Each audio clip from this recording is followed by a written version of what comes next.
इधर राहुल गांधी के बयान पर कमलपाल गुर्जर ने भी बयान दिया है। उन्होंने कहा कि राहुल गांधी ने जो बयान दिया निंदनीय है। कैबिनेट मंत्री कमलपाल गुर्जर हमारे साथ एक्सक्लूसिव बातचीत के लिए मौजूद है। हरियाणा न्यूज पर आपका स्वागत है। सबसे पहला सवाल रहेगा, कल राहुल गांधी ने, लीडर ऑफ अपोजिशन ने जिस तरीके का बयान कहा, हिंदू को लेकर चीजें कही गई है, वहीं एक सफाई भी दी जा रही है कि हिंदू को लेकर नहीं कहा गया है, भारतीय जनता पार्टी को लेकर कहा गया है। ये तमाम चीजें हुई, उस तरह को किस तरीके से आप देखते हैं?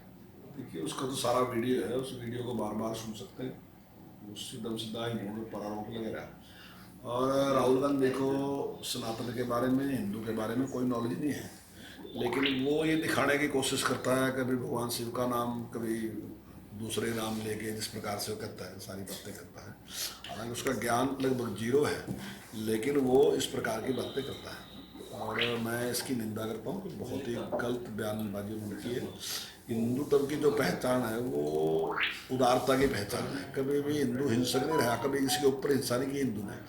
हिंदू कभी भी किसी के ऊपर हिंसा करने गया भी नहीं है दुनिया में।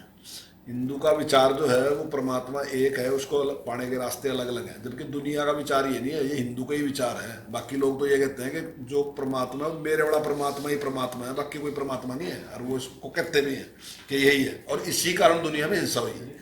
और एक यहाँ नहीं, कोई एक जगह नहीं, सही बहुत जगह ही।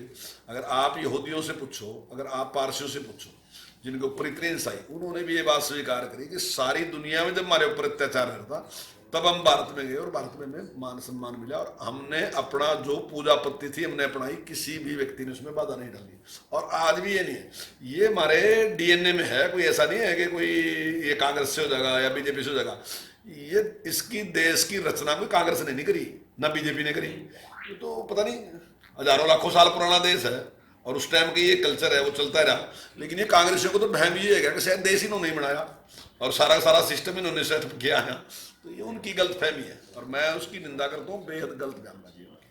हरियाणा की अगर हम बात करते हैं तो कांग्रेस के अध्यक्ष मल्लिकार्जुन खड़गे ने ट्वीट किया, जिसमें जिक्र किया कि 2014 में हरियाणा में कहा गया था वन रैंक वन पेंशन वाली चीजें कही गई थी, यहाँ पे नो पेंशन वाली चीजें आ गई है सामने। अब नहीं, खड़गे साहब रिटायर होंगे, उनकी पेंशन पूरी देंगे, उनको पेंशन नहीं, खड़गे साहब को देंगे पेंशन।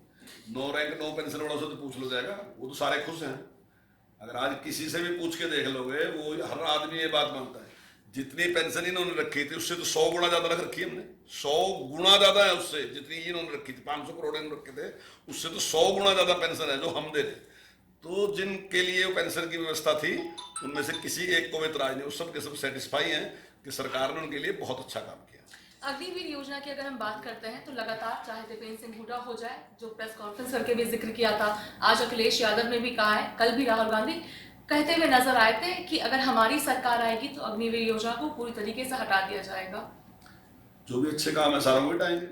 अब ये तो दोबारा से वो गुंडा राज लाने का तो क्या आश्वासन दे सका कि हम यूपी में दोबारा फिर वही गुंडा राज ले गए। ये हरियाणा में वो आश्वासन दे सका कि हम जो पहले जिस प्रकार से नौकरियों में पैसा चलता था, स्पार से चलते थी, वो व्यवस्था दोबारा से हम कायम करेंगे। अच्छे काम तो कर नहीं सकते ना जी। अग्निवीर योजना जो है वो जिस टाइम कारगिल की लड़ाई हुई उसके बाद अधिकारियों की बैठक हुई और उन्होंने इसके ऊपर विचार किया, और पूरी दुनिया का सर्वे करने के बाद और उस पर विचार करने के बाद तब वो एक प्रपोजल लेके सरकार के पास आए कि जरूरत इस बात की है कि सेना में जो जवान है उनकी उम्र घटनी चाहिए। तो उसके लिए वो एक प्रपोजल लेके आए कि देखिए आप इस तरीके से इसको हम कर सकते हैं। उसमें क्या है कि जो बच्चा +2 करके आएगा, अब उसने कहीं ना कहीं एडमिशन भी लेना, लेकिन उसकी जरूरत ये भी है कि अगर उसकी कुछ कमाई भी है वो भी है, तो वो अग्निवीर में उसने वो भर्ती किया। और भर्ती करने के होने के बाद वो जहाँ ट्रेनिंग लेने का काम या दूसरे काम करेगा वहाँ उसकी पढ़ाई भी रेगुलर चलती रहेगी। अब वो +2 करके गया तो जब वो 4 साल बाद आएगा तो उसकी बीए कंप्लीट हो गया, उसकी बीएससी कंप्लीट हो गया, उसकी बीकॉम कंप्लीट हो गया, अन्य कोई अगर उसका डिप्लोमा है वो भी कंप्लीट उस टाइम तक होगा। तो 4 साल काम करने के बाद तनख्वाह भी मिलेगी। जब वहां से आया तो 20 लाख रुपया भी मिलेगा काम करने के लिए, और साथ साथ उसको एक अपॉर्चुनिटी ये भी मिली कि अगर कुछ ऐसी काम है सरकार के जिसमें उसको प्राथमिकता मिलेगी।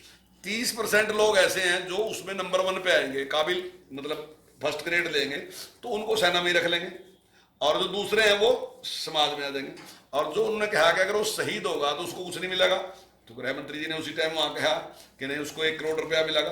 तो ये सारी अपॉर्चुनिटी उसके पास होगी और उससे सेना में कमी नहीं आ रही। जो सेना की संख्या है, जो रेगुलर सेना की संख्या, वो संख्या वैसी की वैसी रहेगी। ये अलग से होंगे, जो लोग होंगे, जो 70% लोग होंगे, ये अलग से होंगे। तो मैं समझता हूँ इससे तो ये तो उसके लिए उपलब्धि है, जवान के लिए उपलब्धि है, कोई समस्या क्या कारण नहीं। लगता है कि विपक्ष लगातार अग्निवीर योजना को लेकर सवाल उठाते जा रहे हैं? क्या कारण है? हर चीज के लिए हमने हरियाणा में एक योजना थी कि हम किसान खाते में पैसे सीधे डालेंगे, इन्होंने उसका विरोध कर दिया। आप किसान से पूछ लो, फायदा है कि नुकसान है। हमने ये कहा कि जहाँ वाटर लेवल नीचा चला गया, हमने किसान से कहा कि हम 7,000 रुपये आपको देंगे, आप वहाँ धान ना लगाओ, क्योंकि अगर पानी बहुत नीचे चला गया तो बाद में भविष्य क्या होगा बच्चों का। तो इन्होंने उसका विरोध कर दिया। हालांकि हम सीधे किसान से मिले, किसान ने हमारी बात मान ली, लेकिन कांग्रेस ने उसका भी विरोध कर दिया। हम कोई भी अच्छा काम करेंगे ना, तो इन्होंने विरोध करना ही करना उस बात का, कि कितना भी अच्छा काम हो। आगामी विधानसभा चुनाव को लेकर अगर बात की जाए तो किस तरीके से गृह मंत्री अमित शाह भी हरियाणा में दिखे थे, चर्चाएं की थी सभी पार्टी वर्कर्स के साथ, तो क्या कुछ तैयारियां हैं? मुख्यमंत्री नायब सिंह सैनी को ही चेहरा बनाया जाए, किस तरीके से? देखिए, बहुत अच्छी तैयारियां हैं हमारी और हमारा संगठन बहुत मजबूत है, लेकिन उसके बावजूद भी सभी कार्यकर्ताओं की इस प्रकार की तो इच्छा होती है कि हमारा लीडर जो है, बड़ा लीडर जो है, वो हमारे बीच में आए, हमारा मार्गदर्शन करे। तो उस पर निश्चित तौर से उत्साह भी मिलता है हर एक कार्यकर्ता को। तो अमित शाह जी आए तो निश्चित तौर से बहुत उत्साह है लोगों में, और आने वाले टाइम में जो सरकार है निश्चित तौर से भारतीय जनता पार्टी बनेगी। बहुत बहुत धन्यवाद। तो हम सुन रहे थे कैबिनेट मिनिस्टर कंवरपाल गुर्जर जी को, जिन्होंने एक्सक्लूसिवली तमाम मुद्दों को लेकर, जो राहुल गांधी ने कही, अखिलेश यादव के द्वारा अग्निवीर, सभी तमाम मुद्दों को लेते हुए एक्सक्लूसिवली हरियाणा न्यूज से बात की है। दिल्ली से हरियाणा न्यूज के लिए अपराजिता श्री।